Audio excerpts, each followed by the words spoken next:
এখন হইতে এই বৃত্ত মধ্যে 500 বার আমার স্বামীর নাম করা আবশ্যক হইবে। এখন তোমরা 5 জন রসিকা মেয়ে একত্র কমিটিতে বসিয়া পরামর্শ করিয়া বলিয়া দাও, আমি কোন শব্দ ব্যবহার করিয়া তাহার নাম করিব।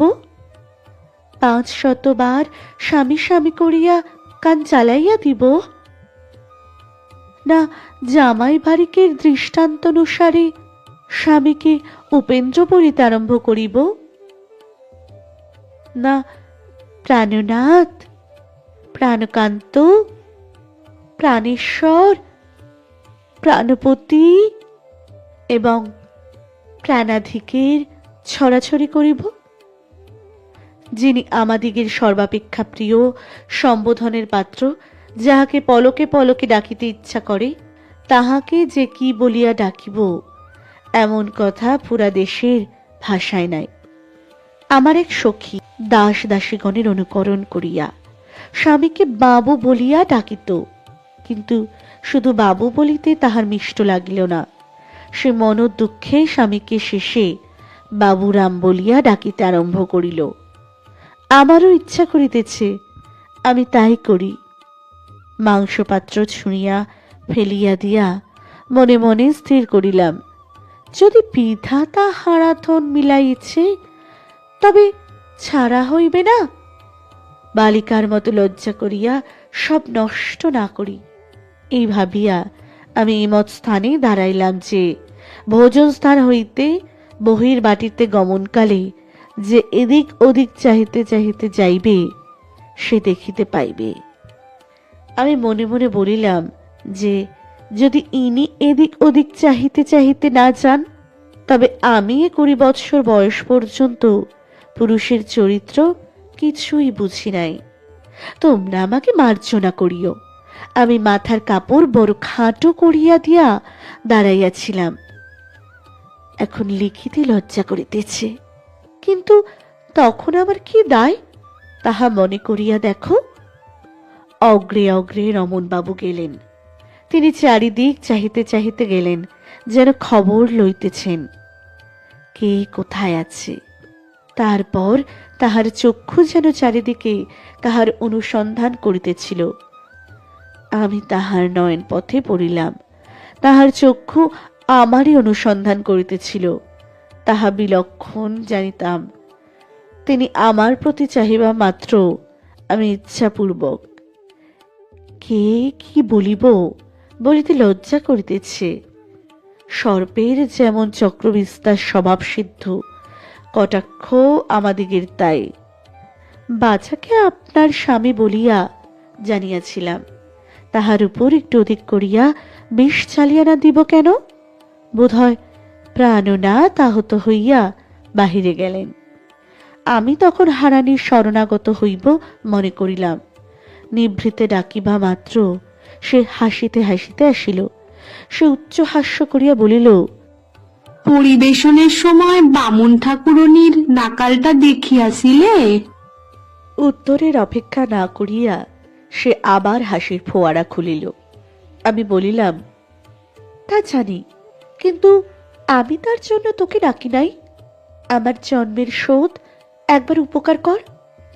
ওই বাবুটি কখন যাইবেন আমাকে শীঘ্র খবর আনিয়া দে। হারানি একেবারে হাসি বন্ধ করিল। এত হাসি যেন ধোঁয়ার অন্ধকারে আগুন ঢাকা পড়িল। হারানি গম্ভীরভাবে বলিল, সি দিদি ঠাকুরন, তোমার এ রোগ আছে তা জানিতাম না। আমি হাসিলাম, বলিলাম, মানুষের সকল দিন সমান যায় না। এখন তুই গুরু মহাশয়গিরি রাখ, আমার এই উপকার করবি কিনা বল। হারানি বলিল, কিছুতেই আমা হইতে এ কাজ হইবে না। আমি খালি হাতে হারানির কাছে আসি নাই। মাহিয়ানার টাকা ছিল, 5টা তাহার হাতে দিলাম। বলিলাম, আমার মাথা খাস, এই কাজ তোকে করিতেই হইবে। হারানি টাকা কয়টা ছুঁড়িয়া ফেলিয়া দিতেছিল, কিন্তু তাহা না দিয়া নিকটে উনার নিকাইবার এক ঝুড়ি মাটি ছিল, তাহার উপর রাখিয়া দিল। বলিল অতি গম্ভীরভাবে, আর হাসি নাই। তোমার টাকা চুরিয়া ফেলিয়া দিয়েছিলাম, কিন্তু শব্দ হইলে একটা কেলেঙ্কারি হইবে, তাই আস্তে আস্তে এইখানে রাখিলাম, কুড়াইয়া লও, আর এ সকল কথা মুখেও এনো না। আমি কাঁদিয়া ফেলিলাম।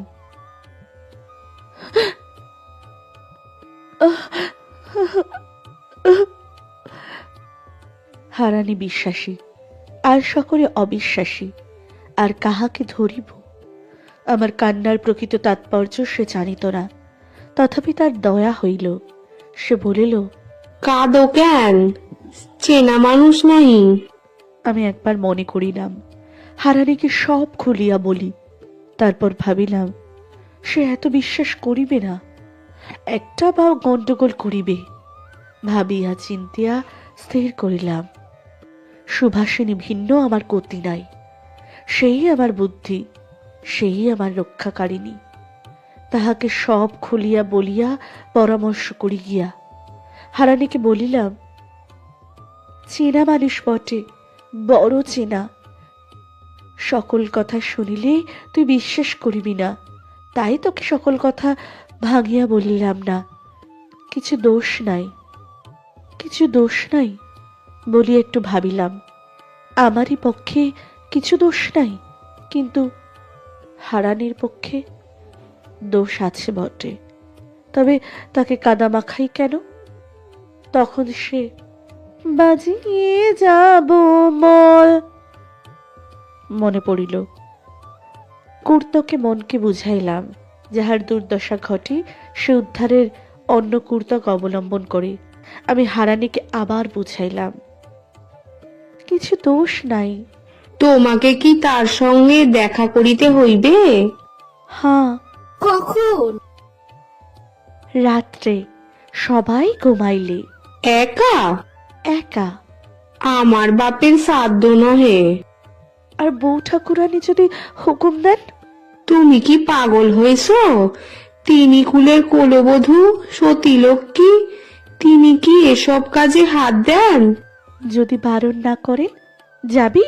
যাব, তার হুকুমে না পারি কি? যদি বারণ না করেন? যাব, কিন্তু তোমার টাহা নেব না, তোমার টাহা তুমিই নাও। আচ্ছা, তোকে যেন সময়ে পাই। আমি তখন চোখের জল মুছিয়া সুভাষিনীর সন্ধানে গেলাম, তাহাকে নিভৃতেই পাইলাম। আমাকে দেখিয়া সুভাষিনীর সেই সুন্দর মুখখানি যেন সকালের পদ্মের মতো, পুষ্পিত শেফালিকার মতো, যেন চন্দ্রোদয় নদী স্রোতের মতো আনন্দে প্রফুল্ল হইল। হাসিয়া আমার কানের কাছে মুখ আনিয়া সুভাষিনী জিজ্ঞাসা করিল, কেমন, চিনিয়াছ তো? আমি আকাশ থেকে পড়িলাম, বলিলাম, সে কি, তুমি কেমন করে জানলে? সুভাষিনী মুখ চোখ ঘুরাইয়া বলিল, আহা, তোমার সোনার চাঁদ বুঝি আপনি এসে ধরা দিয়েছে? আমরা যাই ফাঁদ পাততে জানি, তাই তোমার আকাশের চাঁদ ধরে এনে দিয়েছি। আমি বলিলাম, তোমরা কে? তুমি আর রবাবু?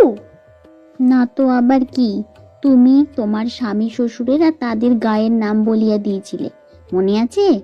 তাই শুনিয়াই রবাবু চিনিতে পারিলেন। তোমার উবাবুর একটা বড় মোকদ্দমা তার হাতে ছিল, তার ওই ছল করিয়া তোমার উবাবুকে কলকাতায় আসিতে লিখিলেন, তারপর নিমন্ত্রণ। তারপর হাত পাতিয়া বুড়ির ডালটুকু নেওয়া? হ্যাঁ, সেটাও আমাদের ষড়যন্ত্র। তা আমার পরিচয় কিছু দেওয়া হয়েছে কি? আর সর্বনাশ, তা কি দেওয়া যায়? তোমাকে ডাকাতে কেড়ে নিয়ে গিয়েছিল, তারপর কোথায় গিয়েছিলে, কি বৃত্তান্ত, তা কে জানে। তোমার পরিচয় পেলে কি ঘরে নেবে? বলবে একটা গতিয়ে দিচ্ছে। রবাবু বলেন, এখন তুমি নিজে যা করিতে পারো। আমি একবার কপাল ঠুকিয়া দেখিব, না হয় ডুবিয়া মরিব, কিন্তু আমার সঙ্গে দেখা না হইলে কি করিব? কখন দেখা করবে? কোথায় বা করবে?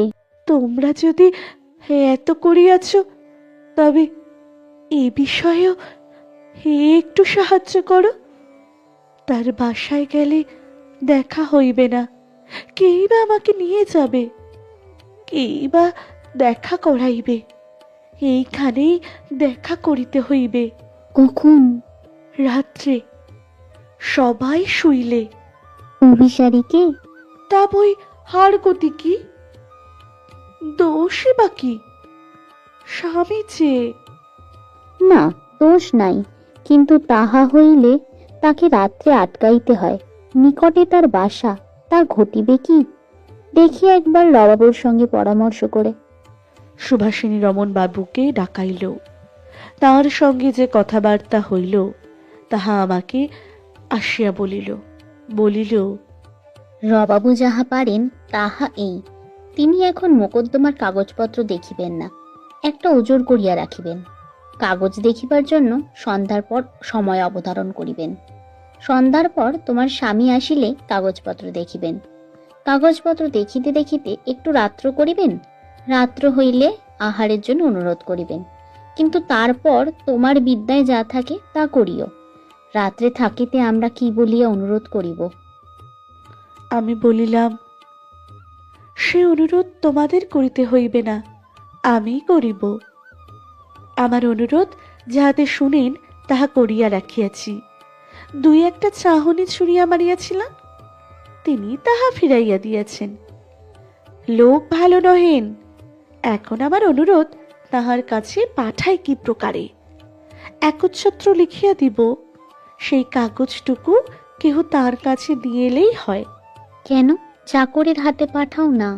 যদি জন্ম জন্মান্তরেও স্বামী না পাই, তবুও পুরুষ মানুষকে এ কথা বলিতে পারি না। তা বটে, কোন ঝি? ঝি বিশ্বাসে কে?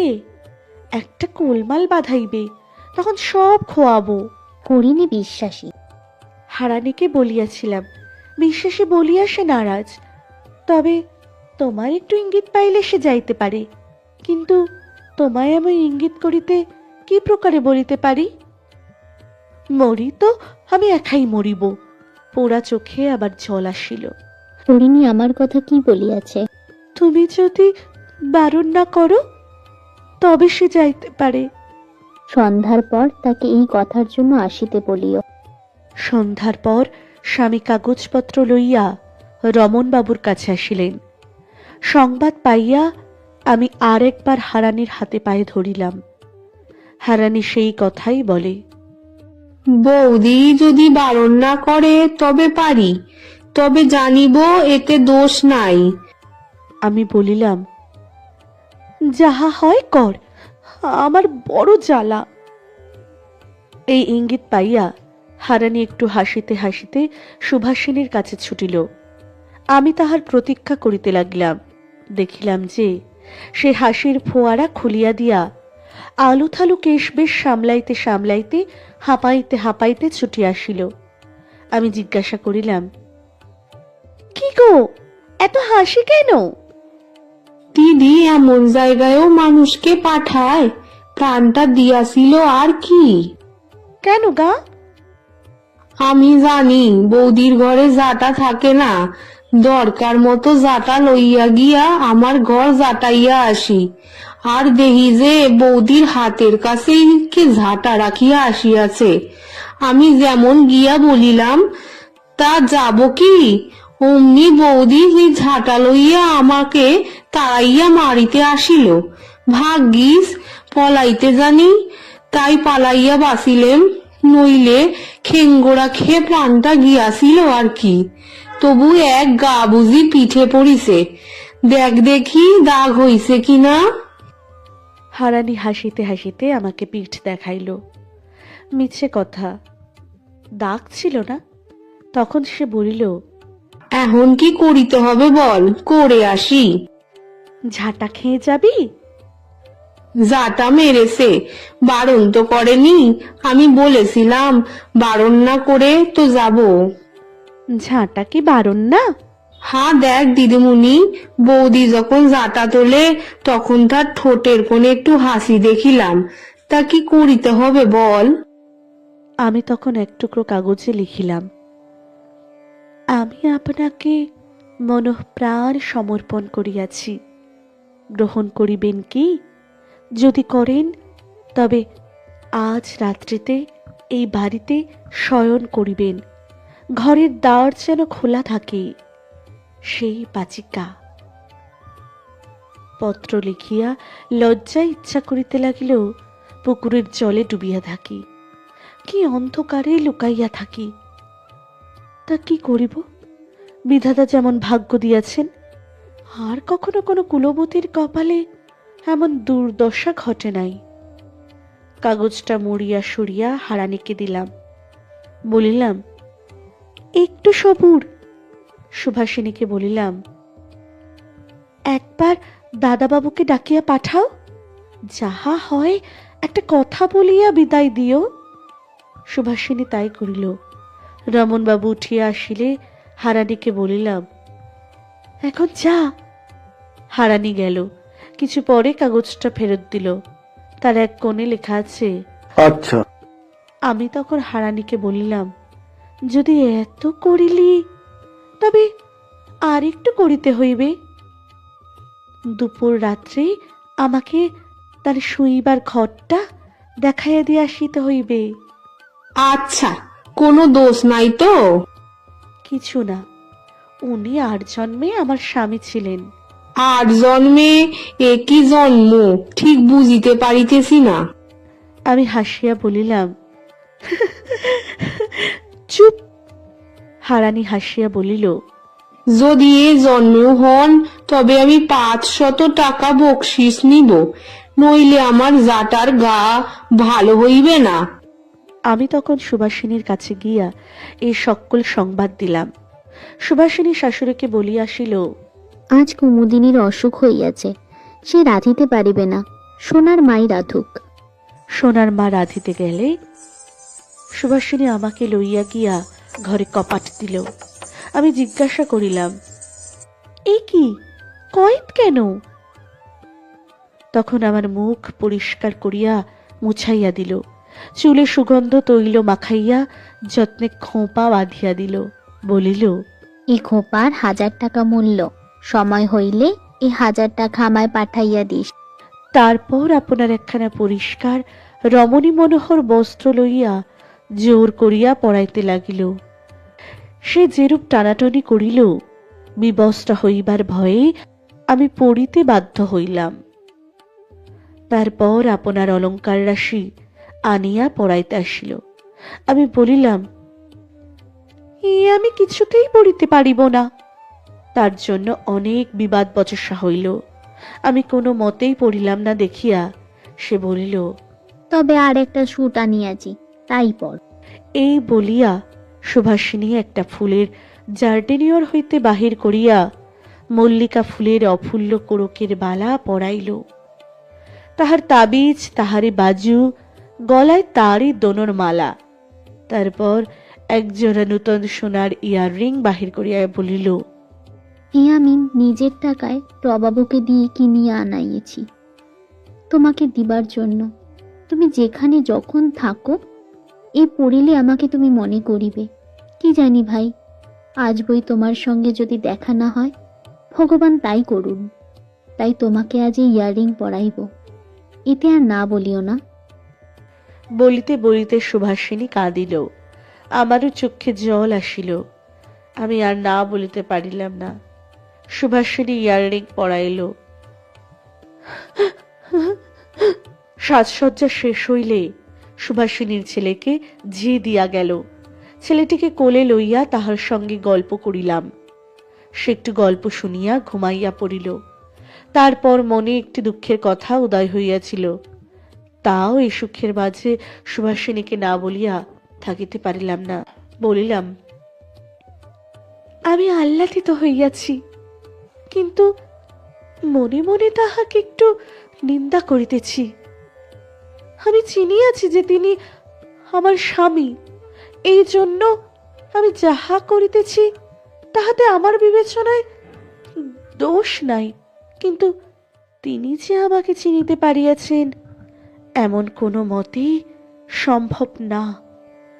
আমি তাহাকে বয়প্রাপ্ত অবস্থায় দেখিয়াছিলাম, এর জন্য আমার প্রথমেই সন্দেহ হইয়াছিল তিনি আমাকে 11 বৎসরের বালিকা দেখিয়াছিলেন মাত্র। তিনি আমাকে চিনিতে পারিয়াছেন, হ্যাঁ, এমন কোনো লক্ষণও দেখি নাই। অতএব তিনি আমাকে পরস্ত্রী জানিয়া যে আমার প্রণয়াশায় লুব্ধ হইলেন, শুনিয়া মনে মনে বড় নিন্দা করিতেছি। কিন্তু তিনি স্বামী, আমি স্ত্রী, তাহাকে মন্দ ভাষা আমার কর্তব্য বলিয়া সে কথার আর আলোচনা করিব না। মনে মনে সংকল্প করিলাম, যদি কখনো দিন পাই তবে স্বভাব ত্যাগ করাইব। সুভাষিনী আমার কথা শুনিয়া বলিল, তোর মতো বাদর গাছে নেই, ওর যে স্ত্রী নেই। আমার কি স্বামী আছে নাকি? হলো মেয়ে মানুষে পুরুষ মানুষের সমান। তুই কমিশারিয়েটের কাজ করে টাকা নিয়ে আয় দেখি। ওরা পেটে ছেলে ধরিয়া প্রসব করিয়া মানুষ করুক, আমি কমিশারিয়েট চাইব? যে যা পারে সে তা করে। পুরুষ মানুষের ইন্দ্রিয় দমন কি এতই শক্ত? আচ্ছা, আগে তোর ঘর হোক, তারপর তুই ঘরে আগুন দিস। ওসব কথা রাখ। কেমন করে স্বামীর মন ভোলাবি তার এক্সামিন দিয়ে দেখি, না হইলে তো তোর গতি নেই। আমি একটু ভাবিত হইয়া বলিলাম, সে বিদ্যা তো কখনো শিখি নাই। তবে আমার কাছে শেখ, আমি এ শাস্ত্রে পণ্ডিত, জানিস তো। তা তো দেখিতে পাই। তবে শেখ, তুই যেন পুরুষ মানুষ, আমি কেমন করিয়া তোর মন ভুলাই দেখ। এই বলিয়া পোড়ার মুখী মাথার একটু ঘোমটা টানিয়া সযত্নে সহস্তে সুবাসিত প্রস্তুত একটি পান আনিয়া আমাকে খাইতে দিল। সে পান সে কেবল রমন বাবুর জন্য রাখে, আর কাহাকেও দেয় না, এমনকি আপনিও কখনো খায় না। রমন বাবুর আলবোলাটা সেখানে ছিল, তাহাতে কলকে বসান, গুলের ছাই ছিল মাত্র। তাই আমার সম্মুখে ধরিয়া দিয়া ফুঁ দিয়া ধরান। সুভাষিনী নাটকটি করিল। তারপর ফুল দিয়া সাজানো তাল বৃন্তখানি হাতে লইয়া বাতাস করিতে লাগিল। হাতের বালাতে চুড়িতে বড় মিঠে মিঠে বাজিতে লাগিল। আমি বলিলাম, ভাই, এ তো দাসীপনা। দাসীপনায় আমার কত দূর বিদ্যা, তারই পরিচয় দিবার জন্য কি তাকে আমরা আজ ধরিয়া রাখিলাম। আমরা দাসী না তো কি? আমি বলিলাম, যখন তার ভালোবাসা জন্মিবে তখন দাসীপনা চলিবে। তখন পাখা করিব, পা টিপিব, পানি সাজিয়া দিব, তামাকও ধরাইয়া দিব। এখনকার ওসব নয়। তখন সুভাষিনী হাসিতে হাসিতে আমার কাছে গল্প করিতে লাগল। প্রথম প্রথম হাসিতে হাসিতে পান চিবাইতে চিবাইতে কান বাল্লা দোলাইয়া সে সং সাজিয়াছিল, তারই অনুরূপ কথা কহিতে লাগিল। কথায় কথায় সে ভাব ভুলিয়া গেল, সখী ভাবেই কথা কহিতে লাগিল। আমি যে চলিয়া যাইব সে কথা পারিল। চক্ষুতে তার এক বিন্দু জল চকচক করিতে লাগিল। তখন তাহাকে প্রফুল্ল করিবার জন্য বলিলাম, যা শিখাইলেই তা স্ত্রীলোকের অস্ত্র বটে, কিন্তু এখন উ বাবুর উপর সেটি খাটিবে কি? সুভাষিনী তখন হাসিয়া বলিল, তবে আমার ব্রহ্মাস্ত্র শিখে নে। এই বলিয়া মাগি আমার গলা বেরিয়া হাত দিয়া আমার মুখখানা তুলিয়া ধরিয়া আমার মুখ চুম্বন করিল। এক ফোঁটা চোখের জল আমার গালে পড়িল। ঢোক গিলিয়া আমার চোখের জল চাপিয়া আমি বলিলাম, এই যে ভাই সংকল্প না হতে দক্ষিণা দেওয়া শিখাইতেছিস? সুভাষিনী বলিল, তোর তবে বিদ্যে হবে না। তুই কি জানিস এক্সামিন দিয়ে দেখি? এই আমি যেন উ বাবু। হাসি রাখিতে না পারিয়া মুখে কাপড় গুজিতে লাগিল। হাসি থামিলে একবার আমার মুখ পানে খটমট করিয়া চাহিল। আমার তখনই হাসিয়া লুটাইয়া পড়িল।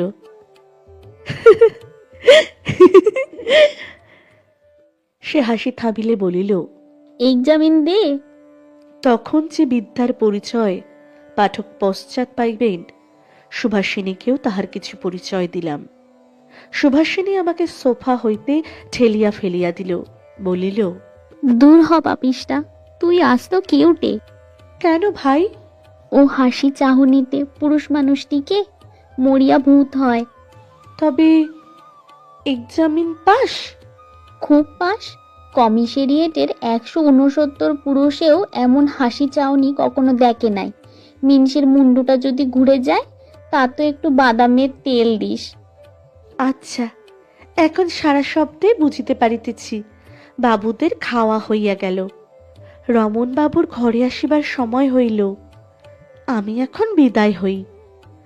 যাহা শিখাইয়াছিলে তার মধ্যে একটা বড় মিষ্ট লাগিয়াছিল, সেই মুখচুম্বনটি।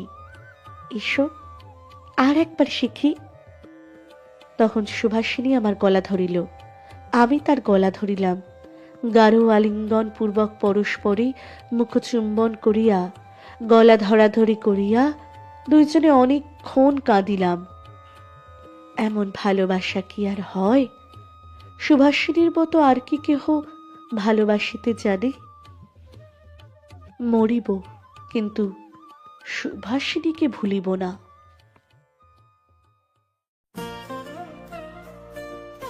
আমি হারানিকে সতর্ক করিয়া দিয়া আপনার শয়ন গৃহে গেলাম। বাবুদের আহারাদি হইয়া গিয়াছে। এমন সময়ে একটা বড় গন্ডগোল পড়িয়া গেল। কেহ ডাকে পাখা, কেহ ডাকে জল, কেহ ডাকে ঔষধ, কেহ ডাকে ডাক্তার। এইরূপ হুলস্থুল। হারানি হাসিতে হাসিতে আসিল। আমি জিজ্ঞাসা করিলাম, গন্ডগোল কিসের? সেই বাবুটি মূর্ছা গিয়েছিলেন, তারপর? এখন সামলেছেন। তারপর? এখন বড় অবসন্ন, বাসায় যাইতে পারিলেন না। এখনই বড় বৈঠকখানার পাশের ঘরে শুইয়েছেন। বুঝিলাম, এ কৌশল।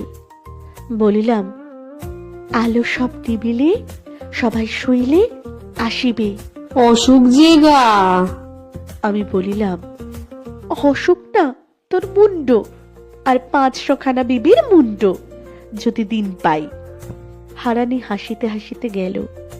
পরে আলো সব নিবিলে, সবাই শুইলে হারানি আমাকে সঙ্গে করিয়া লইয়া ঘর দেখাইয়া দিয়া আসিল। আমি ঘরের ভিতর প্রবেশ করিলাম। দেখিলাম তিনি একাই শয়ন করিয়াছেন। অবসন্ন কিছুই না, ঘরে 2টা বড় বড় আলো জ্বলিতেছে। তিনি নিজের রূপরাশিতে সমস্ত আলো করিয়াছেন। আমিও সরবিদ্ধ, আনন্দে শরীর আপ্লুত হইল। যৌবন প্রাপ্তির পর আমার এই প্রথম স্বামী সম্ভাষণ। সে যে কি সুখ, তাহা কেমন করিয়া বলিব। আমি অত্যন্ত মুখরা, কিন্তু যখন প্রথম তাহার সঙ্গে কথা কহিতে গেলাম, কিছুতেই কথা ফুটিল না। কণ্ঠরোধ হইয়া আসিতে লাগিল, সর্বাঙ্গ কাঁপিতে লাগিল, হৃদয়ের মধ্যে দুপ দুপ শব্দ হইতে লাগিল, রসনা শুকাইতে লাগিল। কথা আসিল না বলিয়া কাঁদিয়া ফেলিলাম। সে অশ্রুজল তিনি বুঝিতে পারিলেন না। তিনি বলিলেন, কাঁদিলে কেন? আমি তো তোমাকে ডাকি নাই, তুমি আপনি আসিয়াছ, তবে কাঁদো কেন? এই নিদারুণ বাক্যে বড় মর্মপীড়া হইল। তিনি যে আমাকে কুলোটা মনে করিতেছেন, ইহাতে চক্ষুর প্রবাহ আরো বাড়িল। মনে করিলাম, এখন পরিচয় দিই, এই যন্ত্রণা সহ্য হয় না। কিন্তু তখনই মনে হইল যে পরিচয় দিলে যখন ইনি না বিশ্বাস করেন, যদি মনে করেন যে ইহার বাড়ি কালাদিঘি, অবশ্য আমার স্ত্রী হরণের বৃত্তান্ত শুনিয়াছে, এক্ষণে ঐশ্বর্যলোভে আমার স্ত্রী বলিয়া মিথ্যা পরিচয় দিতেছে। তাহা হইলে কি প্রকারে ইহার বিশ্বাস জন্মাইব? সুতরাং পরিচয় দিলাম না। দীর্ঘ নিঃশ্বাস ত্যাগ করিয়া চক্ষুর জল মুছিয়া তাহার সঙ্গে কথোপকথনে প্রবৃত্ত হইলাম। অন্যান্য কথার পরে তিনি বলিলেন, কালা দিঘি তোমার বাড়ি শুনিয়া আমি আশ্চর্য হইয়াছি। কালা দিঘিতে যে এমন সুন্দরী জন্মিয়াছে তাহা আমি স্বপ্নেও জানিতাম না। তার চক্ষের প্রতি আমি লক্ষ্য করিতেছিলাম। তিনি বড় বিস্ময়ের সহিত আমাকে দেখিতেছিলেন। তার কথার উত্তরে আমি নেকি সাজিয়া বলিলাম, আমি সুন্দরী না, বান্দরী। আমাদের দেশের মধ্যে আপনার স্ত্রী সৌন্দর্যের গৌরব। এই ছলক্রমে তাহার স্ত্রীর কথা পাড়িয়াই জিজ্ঞাসা করিলাম, তাহার কি করে সন্ধান পাওয়া গিয়াছে? না, তুমি কতদিন দেশ হইতে আসিয়াছ?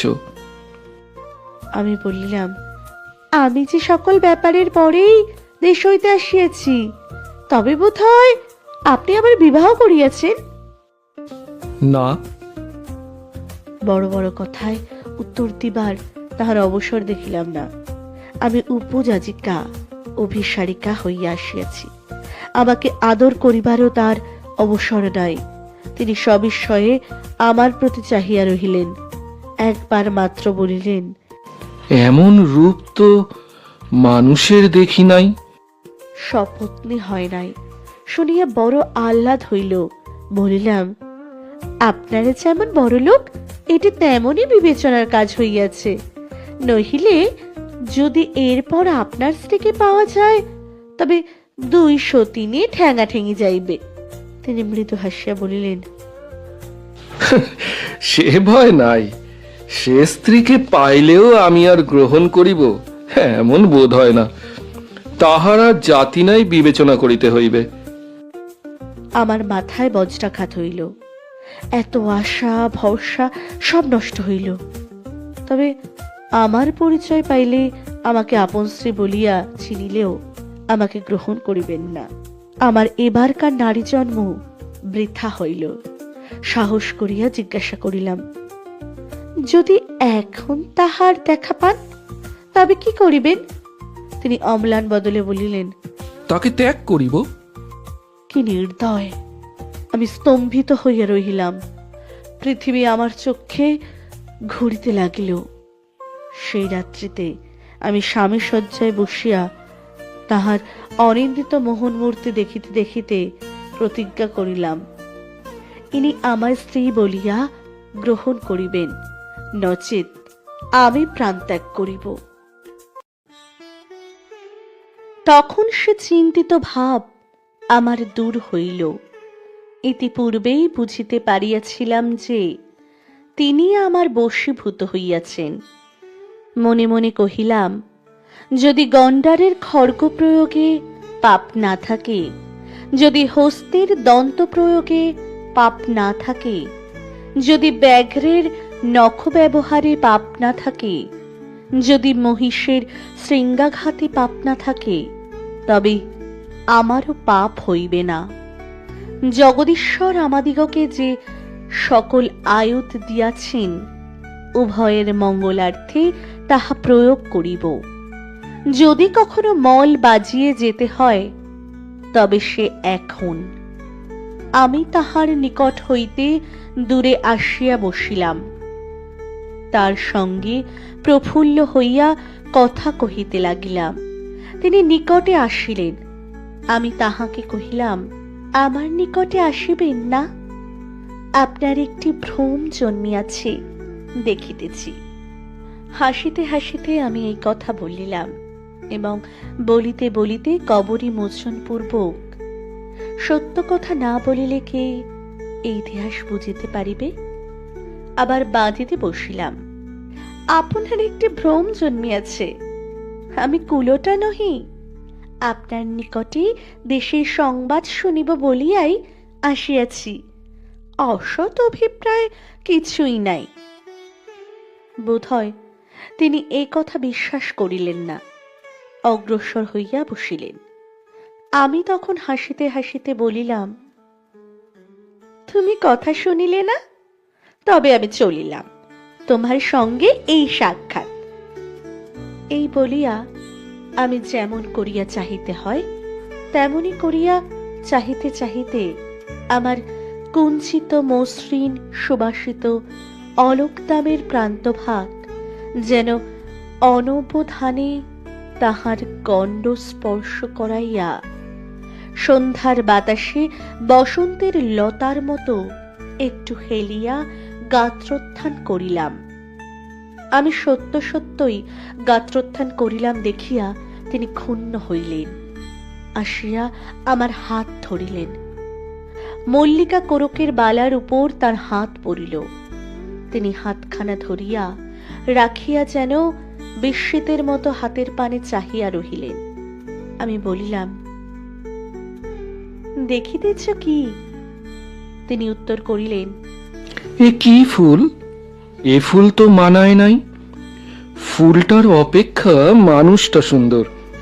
মল্লিকা ফুলের চেয়ে মানুষ সুন্দর এই প্রথম দেখিলাম। আমি রাগ করিয়া হাত ছুঁড়িয়া ফেলিয়া দিলাম, কিন্তু হাসিলাম। বলিলাম, তুমি ভালো মানুষ নও, আমাকে ছুঁইও না, আমাকে দুশ্চরিত্রা মনে করিও না। এই বলিয়া আমি দ্বারের দিকে অগ্রসর হইলাম।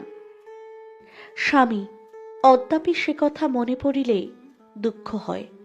তিনি হাত জোর করিয়া ডাকিলেন, আমার কথা রাখো, যাইও না। আমি তোমার রূপ দেখিয়া পাগল হইয়াছি। এমন রূপ আমি কখনো দেখি নাই। আরেকটু দেখি, এমন আর কখনো দেখিব না। আমি আবার ফিরিলাম, কিন্তু বসিলাম না। বলিলাম, প্রাণাধিক, আমি কোন ছাড়? আমি যে তোমা হেন রত্ন ত্যাগ করিয়া যাইতেছি, ইহাতেই আমার মনের দুঃখ বুঝিও। কিন্তু কি করিব? ধর্মই আমাদিগের একমাত্র প্রধান ধন। একদিনের সুখের জন্য আমি ধর্ম ত্যাগ করিব না। আমি না বুঝিয়া না ভাবিয়া আপনার কাছে আসিয়াছি, না বুঝিয়া না ভাবিয়া আপনাকে পত্র লিখিয়াছিলাম, কিন্তু আমি একেবারে অধঃপাতে যাই নাই। এখনো আমার রক্ষার পথ খোলা আছে।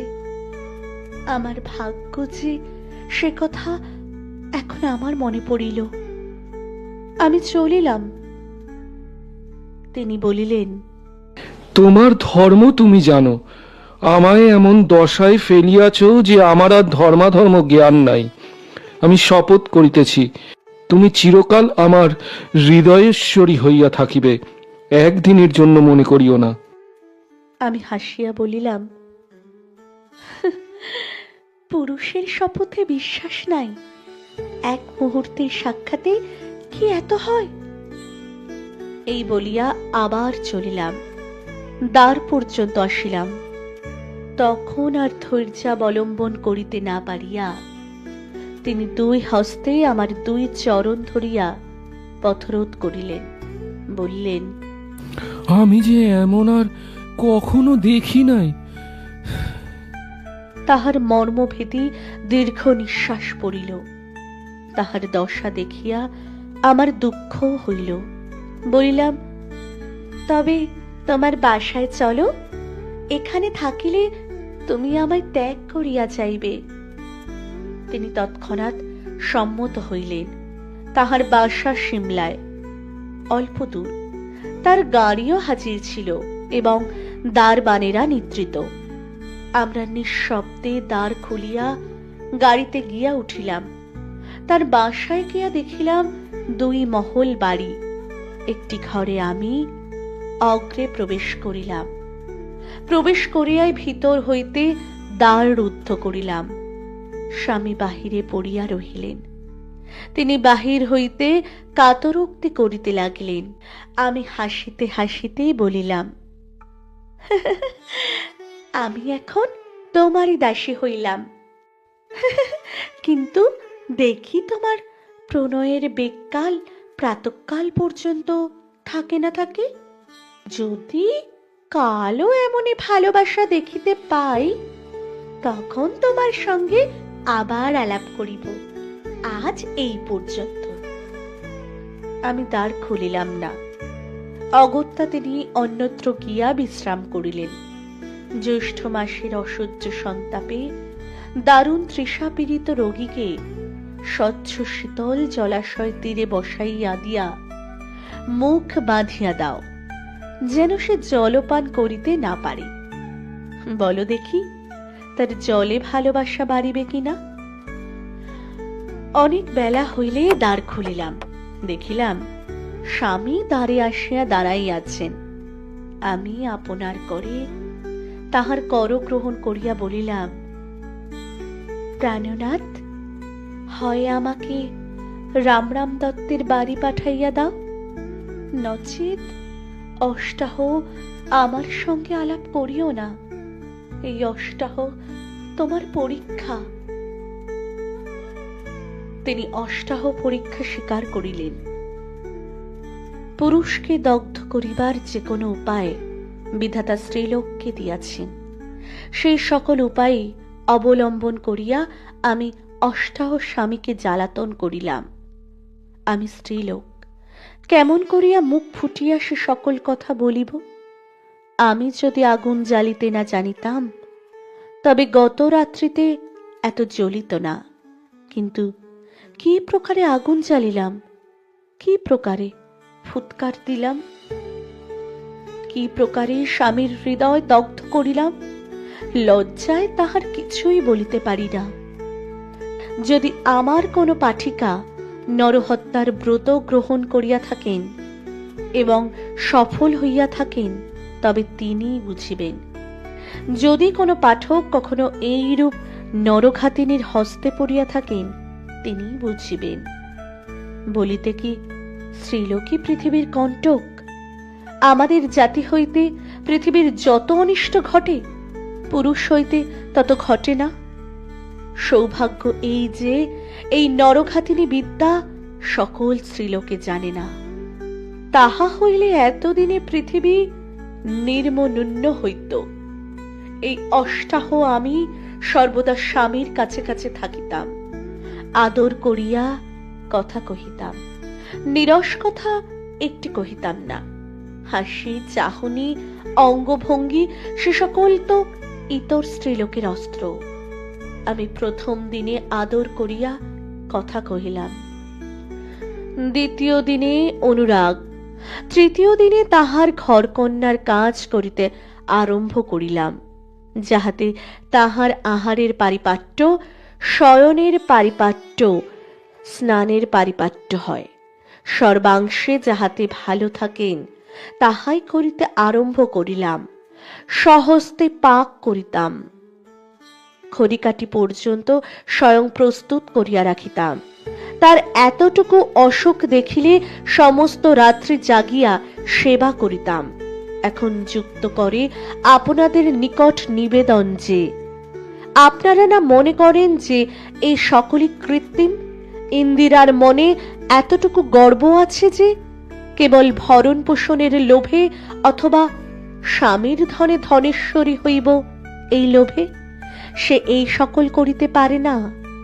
স্বামী পাইব এই লোভে কৃত্রিম প্রণয় প্রকাশ করিতে পারিতাম না।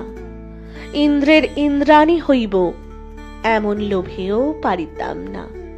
স্বামীকে মোহিত করিব বলিয়া হাসি চাহনির ঘটা ঘটাইতে পারি, কিন্তু স্বামীকে মোহিত করিব বলিয়া কৃত্রিম ভালোবাসা ছড়াইতে পারি না। ভগবান সে মাটিতে ইন্দিরাকে গড়েন নাই। যে অভাগী কথাটা না বুঝিতে পারিবে, যে নারকিনী আমায় বলিবে, হাসি চাহনির ফাঁদ পাতিতে পারো, খোপা খুলিয়ে আবার বাঁধিতে পারো, কথার চলে সুগন্ধি কুঞ্চিকা তালকগুলি হতভাগ্য মিনসের গালে ঠেকাইয়া তাকে রোমাঞ্চিত করিতে পারো, আর পারো না তার পাখানি তুলিয়া লইয়া টিপিয়া দিতে, কিংবা হুঙ্কার ছিলিমটায় ফোঁ দিতে। যে হতভাগী আমাকে এমন কথা বলিবে, সে পোড়ার মুখী আমার এই জীবন বৃত্তান্ত যেন পড়ে না। তা তোমরা 5 রকমের 5 জন মেয়ে আছো, পুরুষ পাঠক দিগের কথা আমি ধরি না। তাহারাই শাস্ত্রের কথা কি বুঝিবে? তোমাদের আসল কথাটা বুঝাইয়া বলি। ইনি আমার স্বামী, পতি সেবাতেই আমার আনন্দ, তাই কৃত্রিম নহে, সমস্ত অন্তঃকরণের সহিত আমি তাহা করিতেছিলাম। মনে মনে করিতেছিলাম যে যদি আমাকে গ্রহণ নাই করেন, তবে আমার পক্ষে পৃথিবীর যে সার সুখ, যাহা আর কখনো ঘটে নাই, আর কখনো ঘটিতে নাও পারে, তাহা অন্তত এই কয়দিনের জন্য প্রাণ ভরিয়া ভোগ করিয়া লই। তাই প্রাণ ভরিয়া পতি সেবা করিতেছিলাম। ইয়াতে কি পরিমাণে সুখী হইতেছিলাম, তা তোমরা কেহ বুঝিবে, কেহ বুঝিবে না। পুরুষ পাঠককে দয়া করিয়া কেবল হাসি চাহনির তত্ত্বটা বুঝাইব।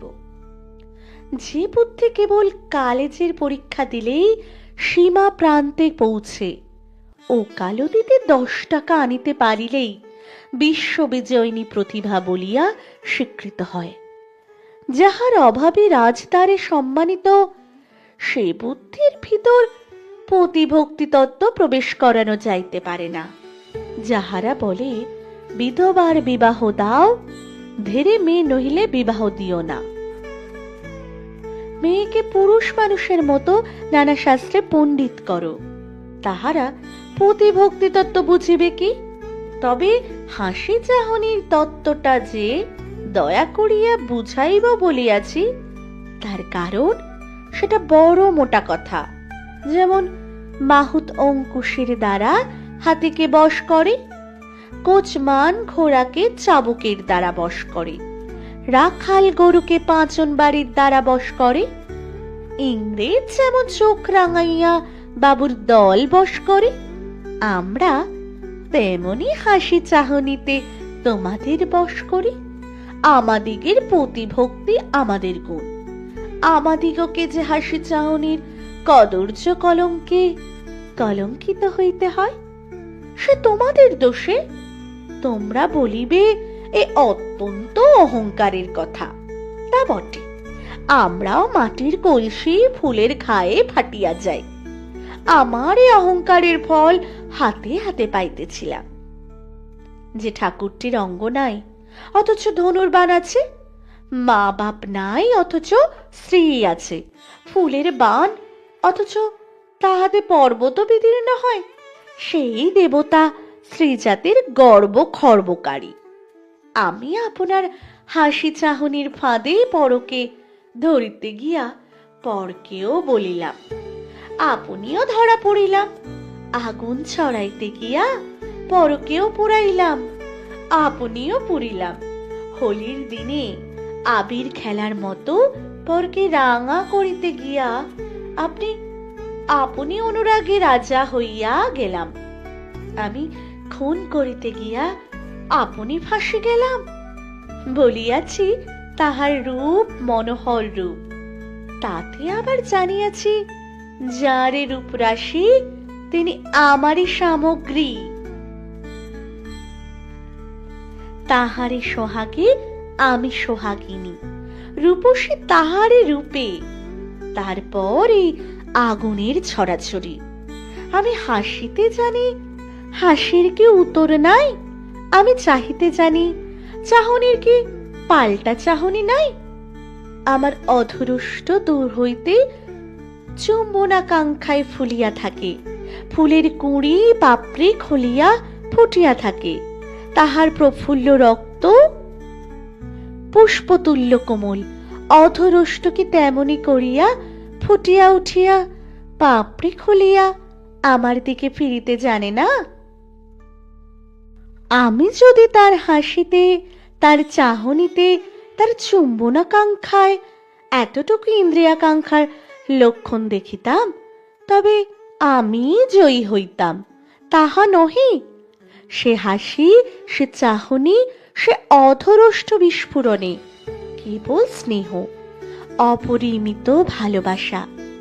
কাজেই আমি হারিয়া স্বীকার করিলাম যে ইহাই পৃথিবীর 16 আনা সুখ। যে দেবতা ইহার সঙ্গে দেহের সম্বন্ধ ঘটাইয়াছে, তাহার নিজের দেহ যে ছাই হইয়া গিয়াছে, খুব হইয়াছে।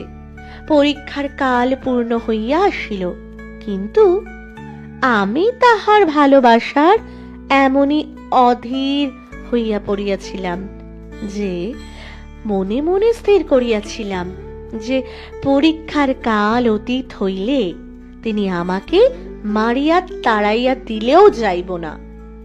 পরিণামে যদি তিনি আমার পরিচয় পাইয়াও যদি আমাকে স্ত্রী বলিয়া গ্রহণ না করেন, গণিকার মতো যদি তাহার কাছে থাকিতে হয়, তাহাও থাকিব।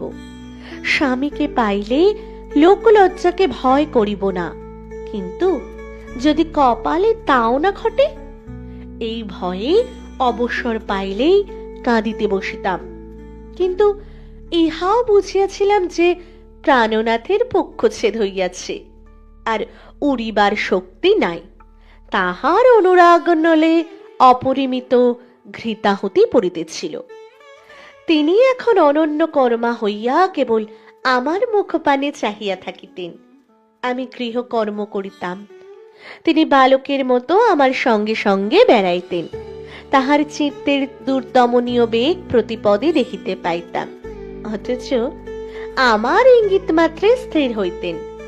কখন কখন আমার চরণ স্পর্শ করিয়া রোদন করিতেন, বলিতেন, আমি আমি এই অষ্টাহ তোমার কথা পালন করিব, তুমি আমায় ত্যাগ করিও না। ফলে আমি দেখিলাম যে আমি তাহাকে ত্যাগ করিলে তাহার দশা বড় মন্দ হইবে। পরীক্ষা ফাঁসিয়া গেল। অষ্টাহ অতীত হইলে বিনা বাক্য ব্যয়ে উভয়ে উভয়ের অধীন হইলাম। তিনি আমার কুলোটা বলিয়া জানিলেন, তাহাও সহ্য করিলাম। কিন্তু আমি যাই হই, হাতির পায়ে শিকল পড়াইয়াছি, ইহা বুঝিলাম। হঠাৎ করেই আমার স্বামীর কাছে রামানন্দ বাবু এসে উপস্থিত। আমি আড়াল থেকে তাদের কথোপকথন শুনলাম। ওই উত্তর। স্বামী জীবিত আছে? আছে। আপনি তাহাকে চেনেন? চিনি। ওই স্ত্রীলোকটি এখন কোথায়? আপনার এই বাড়িতে। আপনি কি প্রকারে জানিলেন? আমার বলিবার অধিকার নাই। আপনার জেরা কি ফুরাইল? কিন্তু আপনি তো জিজ্ঞাসা করিলেন না যে আমি কেন আপনাকে এই সকল কথা জিজ্ঞাসা করিলাম। দুই কারণে জিজ্ঞাসা করিলাম না। একটি এই যে জিজ্ঞাসা করিলে আপনি বলিবেন না, সত্য কি না? সত্য। দ্বিতীয় কারণটি কি? আমি জানি যে জন্য জিজ্ঞাসা করিতেছেন। তাও জানেন? কি বলুন দেখি। তা বলিব না। আচ্ছা, আপনি তো সব জানেন দেখিতেছি, বলুন দেখি আমি যে অভিসন্ধি করিতেছি তাহা ঘটিতে পারে কিনা। খুব ঘটিতে পারে। আপনি কুমুদিনীকে জিজ্ঞাসা করিবেন। আর একটা কথা, আপনি কুমুদিনীর সম্বন্ধে যাহা জানেন তাহা সব একটা কাগজে লিখিয়া দিয়া দস্তখত করিয়া দিতে পারেন? পারি, এক শর্তে। আমি লিখিয়া পুলিন্দার সিল করিয়া কুমুদিনীর কাছে দিয়া যাইব। আপনি এক্ষণে তা পড়িতে পারিবেন না, দেশে গিয়া পড়িবেন। রাজি? রাজি। আমার অভিপ্রায়ের পোষক হইবে তো? হইবে। অন্যান্য কথার পর রমন বাবু উঠিয়া গেলেন। উপেন্দ্র বাবু আমার নিকট আসিলেন। আমি জিজ্ঞাসা করিলাম, এইসব কথা হইতেছিল কেন?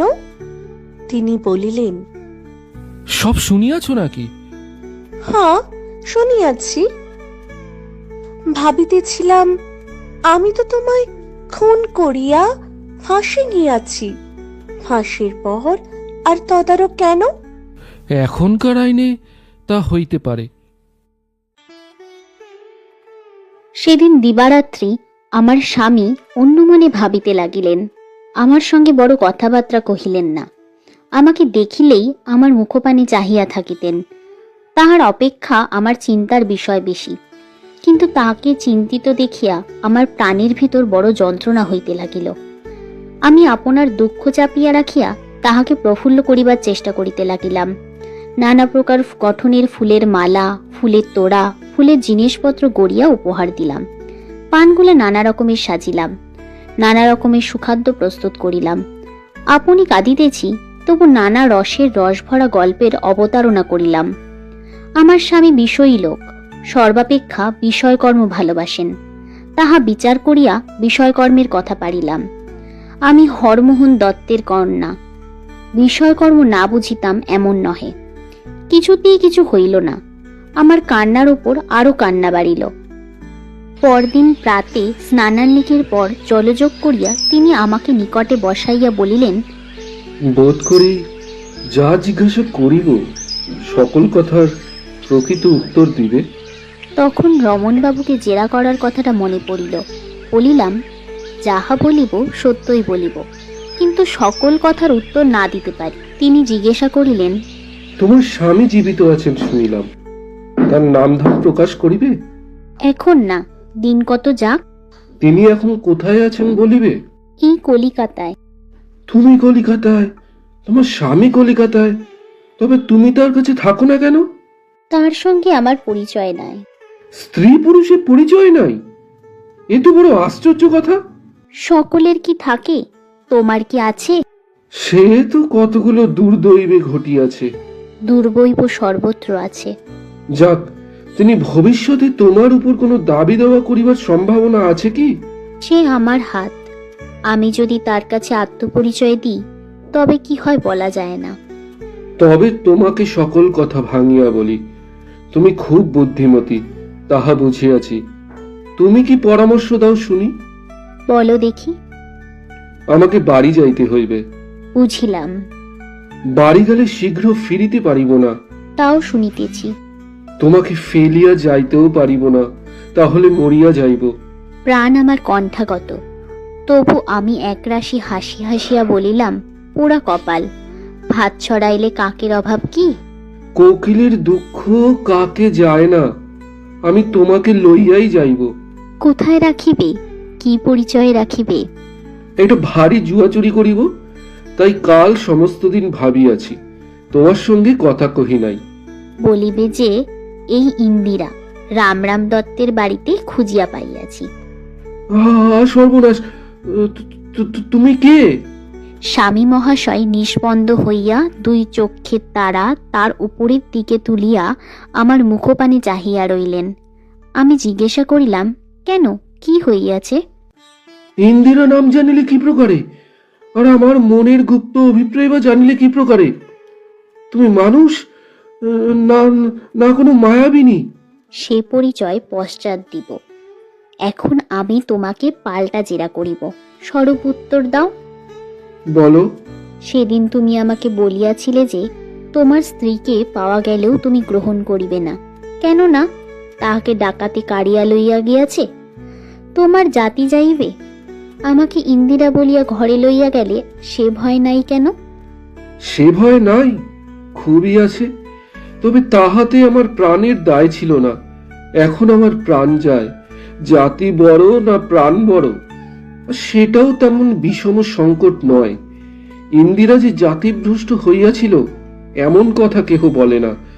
কালা দিঘিতে যাহারা ডাকাতি করিয়াছিল তাহারা ধরা পড়িয়াছে, তাহারা একরার করিয়াছে। একরারে বলিয়াছে ইন্দিরার গহনাগাটি মাত্র কাড়িয়া লইয়া তাহাকে ছাড়িয়া দিয়াছে। কি বলে এখন সে কোথায় আছে, কি হইয়াছে, তাই কেহ জানে না। পাওয়া গেলে একটা কলঙ্ক শূন্য বৃত্তান্ত অনায়াসেই তৈয়ার করিয়া বলা যাইতে পারে। ভরসা করি রমণবাবু যাহা লিখিয়া দিবেন তাহাতে তাহার পোষকতা করিবেন। তাতেও যদি কোনো কথা ওঠে, গ্রামে কিছু সামাজিক দিলেই গোল মিটিবে। আমাদের টাকা আছে, টাকায় সবাইকে বশীভূত করা যায়। যদি সে আপত্তি কাটে তবে আর আপত্তি কি? গোল তোমাকে লইয়া। তুমি জাল ইন্দিরা, যদি ধরা পড়ো। তোমাদের বাড়িতে আমাকেও কেহ চেনে না, আসল ইন্দিরাকেও কেউ চেনে না। কেননা কেবল একবার বালিকা বয়সে তাহাকে তোমরা দেখিয়াছিলে, তবে ধরা পড়িব কেন? কথায় নতুন লোক গিয়া জানা লোক সাজিলে সহজে কথায় ধরা পড়ে। তুমি না হয় আমাকে সব শিখাইয়া পড়াইয়া রাখিবে। তা তো মনে করিয়াছি, কিন্তু সব কথা তো শিখানো যায় না। মনে করো যদি যে কথা শিখাইতে মনে হয় নাই এমন কথা পড়ে, তবে ধরা পড়িবে। মনে করো যদি কখনো আসল ইন্দিরা আসিয়া উপস্থিত হয়, উভয়ের মধ্যে বিচারকালে পূর্ব কথা জিজ্ঞাসাবাদ হইলেই তুমি ধরা পড়িবে। আমি একটু হাসিলাম।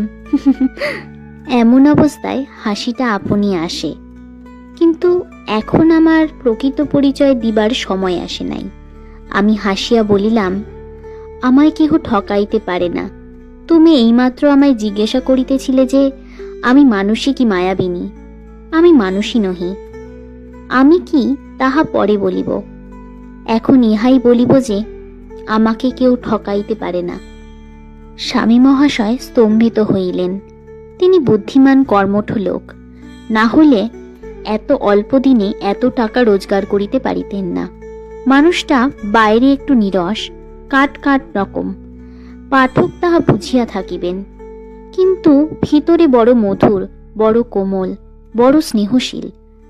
কিন্তু রমণবাবুর মতো এখনকার ছেলেদের মতো উচ্চশিক্ষায় শিক্ষিত নহেন। তিনি ঠাকুর দেবতা খুব মানিতেন। নানা দেশে ভ্রমণ করিয়া ভূত প্রেত, ডাকিনী, যোগিনী, যোগী, মায়াবিনী প্রভৃতির গল্প শুনিয়াছিলেন। সে সকল একটু বিশ্বাস করিতেন। তিনি আমার দ্বারা যেরূপ মুগ্ধ হইয়াছিলেন তাহাও তাহার এই সময়ে স্মরণ হইল। যাহাকে আমার অসাধারণ বুদ্ধি বলিতেন তাহাও স্মরণ হইল। যাহা বুঝিতে পারেন নাই তাহাও স্মরণ হইল। অতএব আমি বলিলাম আমি মানুষই নহি। তাহাতে তাহার একটু বিশ্বাস হইল। তিনি কিছুকাল স্তম্ভিত ও ভীত হইয়া রহিলেন, কিন্তু তারপর নিজ বুদ্ধি বলে যে বিশ্বাসটুকু দূর করিয়া বলিলেন, আচ্ছা, তুমি কেমন মায়াবিনী? আমি যা জিজ্ঞাসা করি বলো দেখি। জিজ্ঞাসা করো। আমার স্ত্রীর নাম ইন্দিরা, জানো?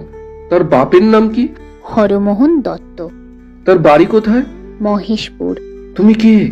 তা তো বলিয়াছি যে পরে বলিব। মানুষ নই।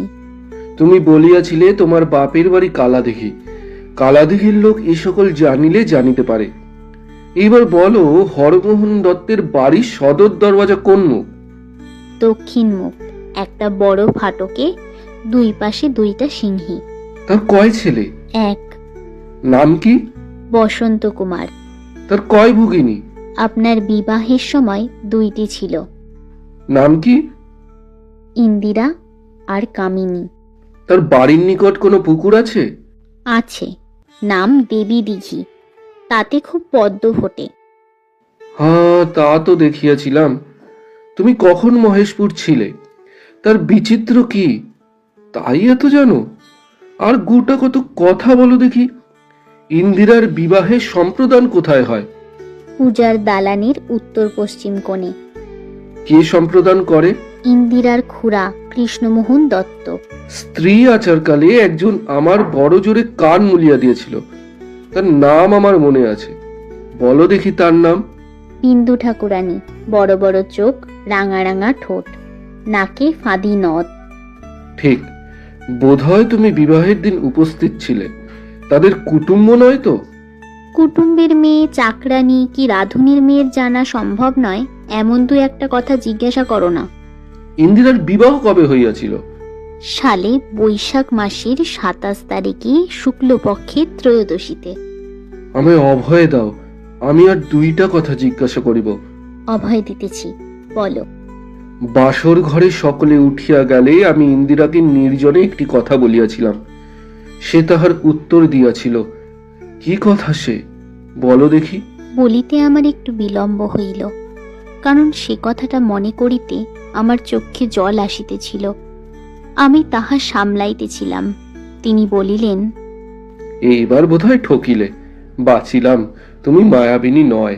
আমি চক্ষের জল চক্ষের ভিতরে ফেরত দিয়া বলিলাম, তুমি ইন্দিরাকে জিজ্ঞাসা করিলে, বলো দেখি আজ তোমার সঙ্গে আমার কি সম্বন্ধ হইল? ইন্দিরা বলিল, আজ হইতে তুমি আমার দেবতা হইলে, আমি তোমার দাসী হইলাম। এই তো গেল একটা প্রশ্ন, আর একটা কি? আর জিজ্ঞাসা করিতে ভয় করিতেছে। আমি বুঝি বুদ্ধি হারাইলাম। তবু বলো, ফুলশয্যার দিন ইন্দিরা তামাশা করিয়া আমাকে গালি দিয়াছিল। আমিও তার কিছু সাজা দিয়েছিলাম। বলো দেখি, সে কথাগুলি কি? তুমি ইন্দিরার হাত এক হাতে ধরিয়া আর হাত তার কাঁধে দিয়া জিজ্ঞাসা করিয়াছিলে, ইন্দিরে, বলো দেখি আমি তোমার কে? তাতে ইন্দিরা উত্তর করিয়াছিল, শুনিয়াছি তুমি আমার ননদের বর।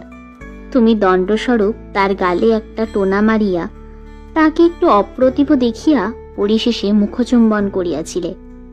বলিতে বলিতে আমার শরীর অপূর্ব আনন্দরসে আপ্লুত হইল। সেই আমার জীবনের প্রথম মুখচুম্বন। তারপর সুভাষিনীর কৃত সেই সুধাবৃষ্টি। ইহার মধ্যে ঘোরতর অনাবৃষ্টি গিয়াছে। হৃদয় শুকাইয়া মাঠ ফাটা হইয়াছিল।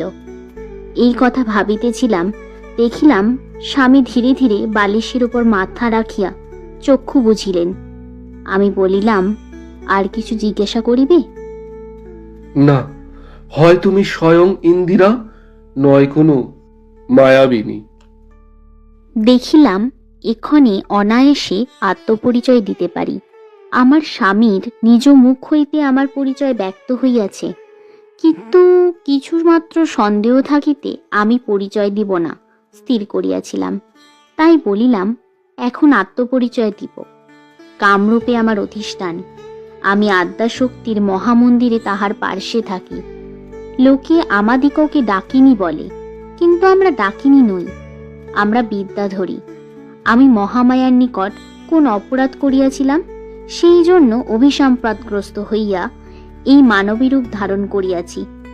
পাচিকাবৃত্তি এবং কুলটাবৃত্তিও ভগবতীর শাপের ভিতর, তাই এই সকল অদৃষ্টে ঘটিয়াছে। এখনই আমার শাপ মুক্ত হইবার সময় উপস্থিত হইয়াছে।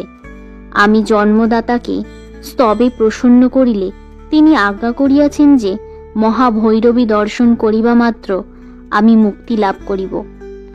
সে কোথায়? আমি বলিলাম, মহাভৈরবীর মন্দির মহেশপুরে, তোমার শ্বশুর বাড়ির উত্তরে। সে তাদেরই ঠাকুর বাড়ি। বাড়ির গায়ে খিড়কি দিয়া যাতায়াতের পথ আছে। চলো মহেশপুরে যাই। তুমি বুঝি আমার ইন্দিরাই হইবে? কুমুদিনী যদি ইন্দিরা, তাহা হইলে কি সুখ! পৃথিবীতে তাহা হইলে আমার মতো সুখী কে? যেই হই, মহেশপুর গেলেই সব গোল মিটিয়াবে। তবে চলো, কাল এখান হইতে যাত্রা করি। আমি তোমাকে কালাধিকি পার করিয়া দিয়া মহেশপুরে পাঠাইয়া দিয়া নিজে আপাতত বাড়ি যাইব। 2-1 দিন সেখানে থাকিয়া আমি মহেশপুর যাইব। জোর হাতে তোমার কাছে এই ভিক্ষা করি যে তুমি ইন্দিরাই হও, আর কুমুদিনী হও, আর বিদ্যাধরী হও, আমাকে ত্যাগ করিও না। না, আমার শাপান্ত হইলেও দেবীর কৃপায় আবার তোমাকে পাইতে পারিব। তুমি আমার প্রাণাধিক প্রিয় বস্তু। এই কথাটা তো ডাকিনীর মতো নহে। এই বলিয়া তিনি সদরে গেলেন। সেখানে লোক আসিয়াছিল। লোক আর কেহ নয়, রমণবাবু।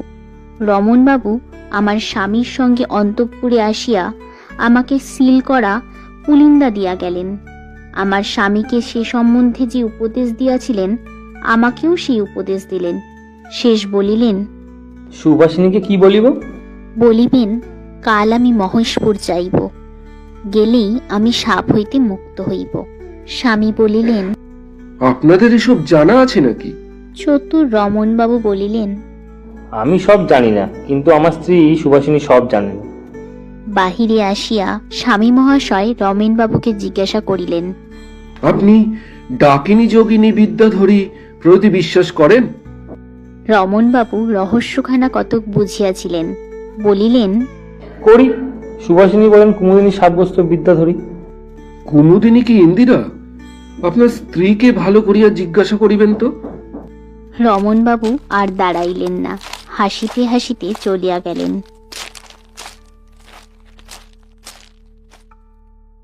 এইরূপ কথাবার্তা হইলে পর আমরা যথাকালে উভয়ে কলিকাতা হইতে যাত্রা করিলাম। তিনি আমাকে কালাদিঘি নামক সেই হতভাগ্য দিঘি পার করিয়া দিয়া নিজালয়ের অভিমুখে যাত্রা করিলেন। সঙ্গের লোকজন আমাকে মহেশপুর লইয়া গেল। গ্রামের বাহিরে বাহক ও রক্ষকদিগকে অবস্থিতি করিতা বলিয়া দিয়া আমি পদব্রজে গ্রামের মধ্যে প্রবেশ করিলাম। পৃথার গৃহ সম্মুখে দেখিয়া এক নির্জন স্থানে বসিয়া অনেক রোদন করিলাম। তাহার পর গৃহমধ্যে প্রবেশ করিলাম। সম্মুখে পিতাকে দেখিয়া প্রণাম করিলাম। তিনি আমাকে চিনিতে পারিয়া আহ্লাদে বিবশ হইলেন। সে সকল কথা এই স্থানে বলিবার অবসর নাই। আমি এতদিন কোথায় ছিলাম, কি প্রকারে আসিলাম, তাহা কিছুই বলিলাম না। পিতামাতা জিজ্ঞেস করিলে বলিলাম, এর পরে বলিব। সময়ান্তরে স্থূল কথা তাহাদিগকে বলিলাম, কিন্তু সব কথা নহে। এতটুকু বুঝিতে দিলাম যে পরিশেষে আমি স্বামীর নিকটেই ছিলাম এবং স্বামীর নিকট হইতেই আসিয়াছি, এবং তিনিও 2-1 দিনের মধ্যে এখানে আসিবেন। সব কথা ভাঙিয়া চুরিয়া কামিনীকে বলিলাম। কামিনী আমার অপেক্ষা 2 বৎসরের ছোট, বড় রঙ্গ ভালোবাসে। সে বলিল, দিদি, যখন মিত্রজা এত বড় গোবর গণেশ, তাকে নিয়ে একটু রঙ্গ করিলে হয় না? আমি বলিলাম, আমারও সেই ইচ্ছা। তখন 2 বহিনে পরামর্শ আটিলাম, সকলকে শিখাইয়া ঠিক করিলাম। বাপ মাকেও একটু শিখাইতে হইল। কামিনী তাহাদিগকে বুঝাইল যে প্রকাশ্যে গ্রহণ করাটা এখনো হয় নাই, এটা সেখানেই হইবে, আমরাই তাহা করিয়া লইব। তবে আমি যে এখানে আসিয়াছি, এই কথাটা তাহারা জামাতা আসিলে তাহার সাক্ষাতে প্রকাশ না করেন। পরদিন সে জামাতা আসিলেন। পিতামাতা তাহাকে যথেষ্ট আদর অপেক্ষা করিলেন। আমি আসিয়াছি এ কথা বাহিরে কাহারও মুখে তিনি শুনিলেন না, কাহাকেও জিজ্ঞাসা করিতে পারিলেন না। যখন অন্তঃপুরে জলযোগ করিতে আসিলেন, তখন বড় বিষণ্ণ বদন। জলযোগের সময় আমি সম্মুখে রহিলাম না। কামিনী বসিল, আর 2-4 জন জ্ঞাতি ভগিনী ভাইজ বসিল। তখন সন্ধ্যাকাল উত্তীর্ণ হইয়াছে। কামিনী অনেক কথা জিজ্ঞাসা করিতে লাগিল। তিনি যেন কলে উত্তর দিতে লাগিলেন। আমি আড়ালে দিয়া দাঁড়াইয়া সব শুনিতে দেখিতে লাগিলাম। পরিশেষে তিনি কামিনীকে জিজ্ঞাসা করিলেন, তোমার দিদি কোথায়? কামিনী খুব একটা দীর্ঘ নিঃশ্বাস ফেলিয়া বলিল, কি জানি কোথায়। কালা দিঘিতে সেই যে সর্বনাশটা হইয়া গেল, তারপর তো আর কোনো খবর পাওয়া যায় নাই। তাহার মুখখানা বড় লম্বা হইয়া গেল, কথা আর কহিতে পারেন না। বুঝি কুমুদিনীকে হারাইলাম, এই কথা মনে করিয়া থাকিবেন। কেননা তার চক্ষু দিয়া দর বিগলিত হইয়া ধারা বহিতে লাগিল। চক্ষের জল সামলাইয়া তিনি জিজ্ঞাসা করিলেন, কুমুদিনী বলিয়া কোন স্ত্রীলোক আসিয়াছিল কি? কুমুদিনী কি কে তাহা বলিতে পারি না। একটা স্ত্রী লোক পরশুদিন পালকি করিয়া আসিয়াছিল বটে। সে বরাবর মহাভৈরবীর মন্দিরে গিয়া উঠিয়া দেবীকে প্রণাম করিল। অমনি একটা আশ্চর্য ব্যাপার উপস্থিত হইল। হঠাৎ মেঘ অন্ধকার হইয়া ঝড় বৃষ্টি হইল। সেই স্ত্রী লোকটা সেই সময় ত্রিশূল হাতে করিয়া জ্বলিতে জ্বলিতে আকাশে উঠিয়া কোথায় চলিয়া গেল। প্রাণনাথ জলযোগ ত্যাগ করিলেন। হাত ধুইয়া মাথায় হাত দিয়া অনেকক্ষণ বসিয়া রহিলেন। অনেকক্ষণের পর বলিলেন, যে স্থান হইতে কুমুদিনী অন্তর্ধান করিয়াছে তাহা দেখিতে পাই না। পাও বই কি, অন্ধকার হয়েছে, আলো নিয়ে আসি। এই বলিয়া কামিনী আমাকে ইঙ্গিত করিয়া গেল। তুই যা, তারপর আলো নিয়ে উপেন্দ্রবাবুকে লইয়া যাইব। আমি আগে মন্দিরে গিয়া বারান্দায় বসিয়া রহিলাম। সেইখানে আলো ধরিয়া কামিনী আমার স্বামীকে আমার কাছে লইয়া আসিল। তিনি আসিয়া আমার পদপ্রান্তে আছড়িয়া পড়িলেন, ডাকিলেন, কুমুদিনী, কুমুদিনী, যদি আসিয়াছ তো আর আমায় ত্যাগ করিও না। তিনি বারচারি এই কথা বলবার পর কামিনী চটিয়া উঠিয়া বলিল, আয় দিদি, উঠে আয়। ও মিনসে কুমুদিনী চেনে, তোকে চেনে না। দিদি? দিদিকে? কামিনী রাগ করিয়া বলিল, আমার দিদি ইন্দিরে, কখনো নাম শোনি? এই বলিয়া দুষ্টা কামিনী আলোটা নিভাইয়া দিয়া আমার হাত ধরিয়া টানিয়া লইয়া আসিল। আমরা খুব ছুটিয়া আসিলাম। তিনি একটু প্রকৃতস্থ হইলেই আমাদের পিছু পিছু ছুটিলেন। কিন্তু পথ অন্ধকার, পথ অচেনা। একটা চৌখাটে বাঁধিয়া একটা ছোট রকম আছাড় খাইলেন। আমরা নিকটেই ছিলাম। 2 জনে 2 দিক হইতে হাত ধরিয়া তুলিলাম। কামিনী চুপি চুপি বলিল, ওরা বিদ্যাধরী, তোমার রক্ষার জন্য সঙ্গে সঙ্গে বেড়াইতেছি। এই বলিয়া তাকে টানিয়া আনিয়া আমার শয্যাগৃহে উপস্থিত করিলাম। সেখানে আলো ছিল। তিনি আমাকে দেখিয়া বলিলেন, এ কি, এ তো কামিনী, আরে এ তো কুমুদিনী। কামিনী রাগে 10খানা হইয়া বলিল, আহ বুড়া কপাল, এই বুদ্ধি দিয়ে টাকা রোজগার করেছ? কোদাল পার নাকি? এই কুমুদিনী না, ইন্দিরে, ইন্দিরে, ইন্দিরে, তোমার পরিবার, আপনার পরিবার চিনতে পারো না? তখন স্বামী মহাশয় আহ্লাদে অজ্ঞান হইয়া আমাকে কোলে টানিয়া লইতে গিয়া কামিনীকেই কোলে টানিয়া লইলেন। সে তার গালে এক চড় মারিয়া হাসিতে হাসিতে চলিয়া গেল। সেই দিনের আহ্লাদের কথা বলিয়া উঠিতে পারি না। বাড়িতে খুব উৎসব বাঁধিল। সেই রাত্রে কামিনীতে আর উবাবুতে প্রায় 100বার বাগযুদ্ধ হইল। সকলবারই প্রাণনাথ হারিলেন। কালাদিঘি ডাকাইতির পর আমার অদৃষ্টে যাহা ঘটিয়াছিল, স্বামী মহাশয় এক্ষণে আমার কাছে সব শুনিলেন। রমণবাবু ও সুভাষিনী যেরূপ ষড়যন্ত্র করিয়া তাহাকে কলিকাতায় লইয়া গিয়াছিল, তাহাও শুনিলেন। একটু রাগও করিলেন, বলিলেন, আমাকে এত ঘুরাইবার ফিরাইবার প্রয়োজনটা কি ছিল? প্রয়োজনটা কি ছিল তাহাও বুঝাইলাম। তিনি সন্তুষ্ট হইলেন। আমার পিতামাতার অনুরোধে উবাবু আর একদিন রাত থাকিতে সম্মত হইলেন। সেদিনও বড় আনন্দে গেল। দলে দলে পাড়ার মেয়েরা আসিয়া সন্ধ্যার পর আমার স্বামীকে ঘেরিয়া লইয়া মজলিস করিয়া বসিল।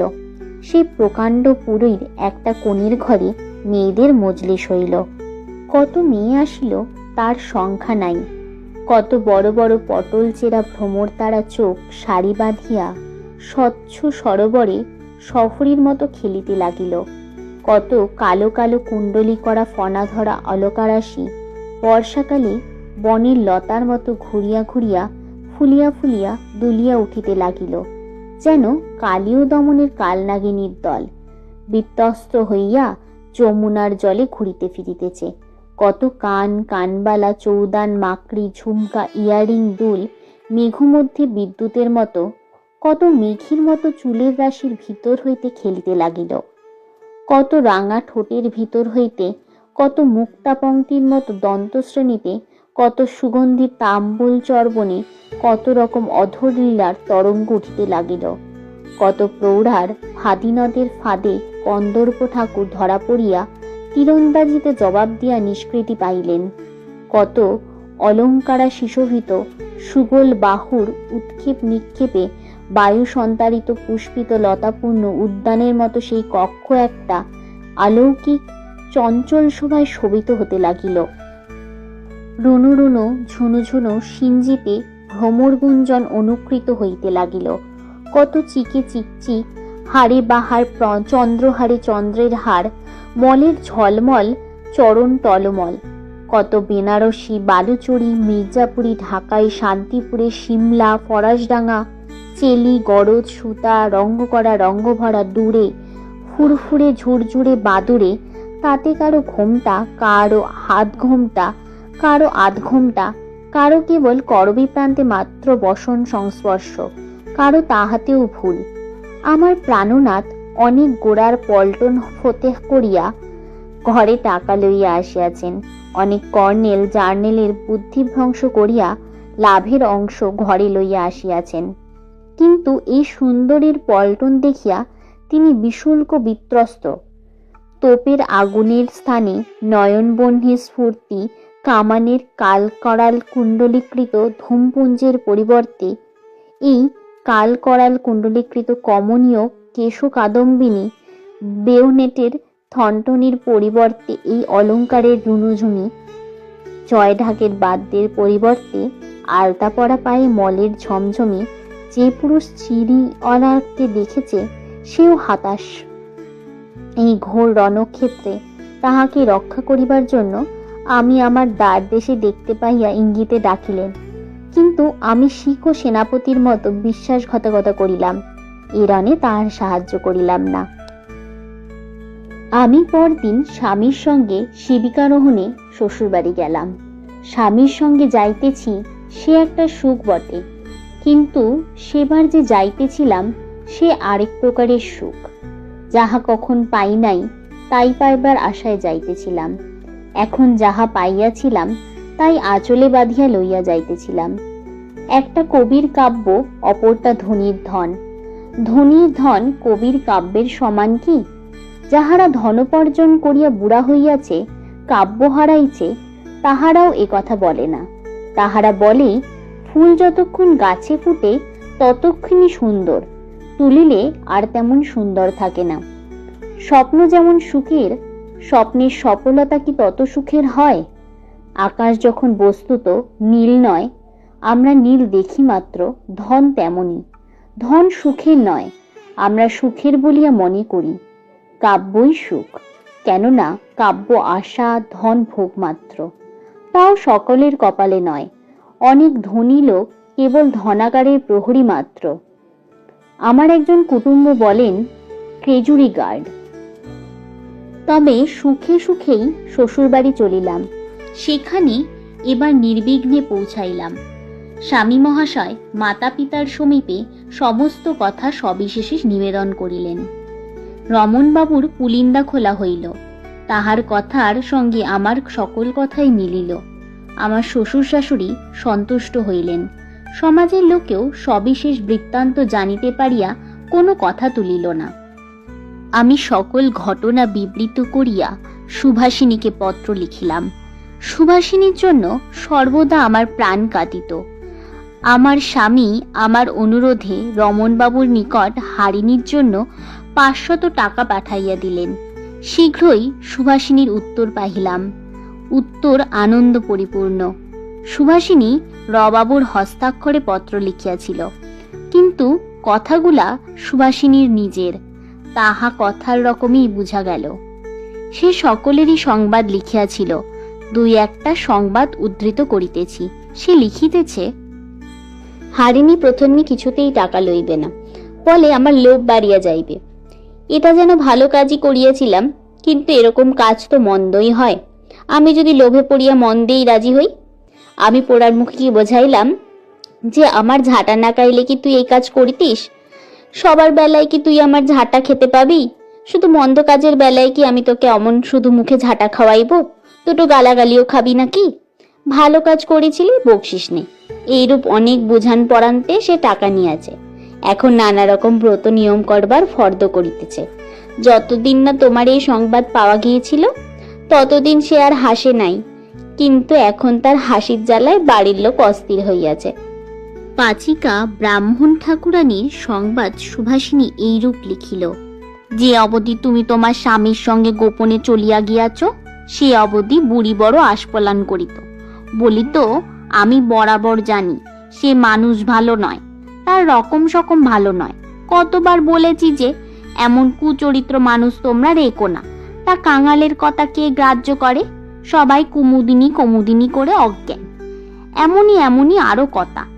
কখন তারপর যখন শুনিল তুমি আর কাহারো সঙ্গে যাও নাই, আপনার স্বামীর সঙ্গে গিয়াছ, তুমি বড় মানুষের মেয়ে, বড় মানুষের বউ, তখন আপনার ঘর বর পাইয়াছ, তখন বলিল, আমি তো বরাবর বলছি মাঝে সে বড় ঘরের মেয়ে, ছোট ঘরে কি আর অমন স্বভাব চরিত্র হয়? যেমন রূপ তেমনই গুণ, তেন লোক কি? সে ভালো থাকুক মা, ভালো থাকুক। তা হা দেখি বউ দিদি আমায় কিছু পাঠাইয়া দিতে বলল। গৃহিণী সম্বন্ধে সুভাষিনী লিখিল, তিনি তোমার এই সকল সংবাদ পাইয়া আহ্লাদ প্রকাশ করিয়াছেন, কিন্তু আমাকে ও রবাবুকে কিছু ভৎসনাও করিয়াছেন। বলিয়াছেন, সে যে এত বড় ঘরের মেয়ে তা তোরা আমাকে আগে বলিস নে কেন? আমি তাকে খুব যত্নে রাখিতাম।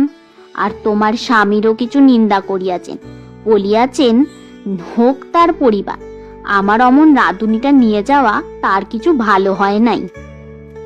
বলা বাহুল্য যে ব্রাহ্মণ ঠাকুরানী ও অন্যান্য ভৃত্যবর্গের জন্য কিছু কিছু পাঠাইয়া দিলাম। তারপর সুভাষিনীর সঙ্গে আর একবার মাত্র দেখা হইয়াছিল, তার কন্যার বিবাহের সময় বিশেষ অনুরোধে। স্বামী মহাশয় আমাকে লইয়া গিয়াছিলেন। সুভাষিনীর কন্যাকে অলংকার দিয়া সাজাইলাম, গৃহিণীকে উপযুক্ত উপহার দিলাম, যে যাহার যোগ্য তাহাকে সেরূপ দান ও সম্ভাষণ করিলাম। কিন্তু দেখিলাম গৃহিণী আমার প্রতি ও আমার স্বামীর প্রতি অপ্রসন্ন।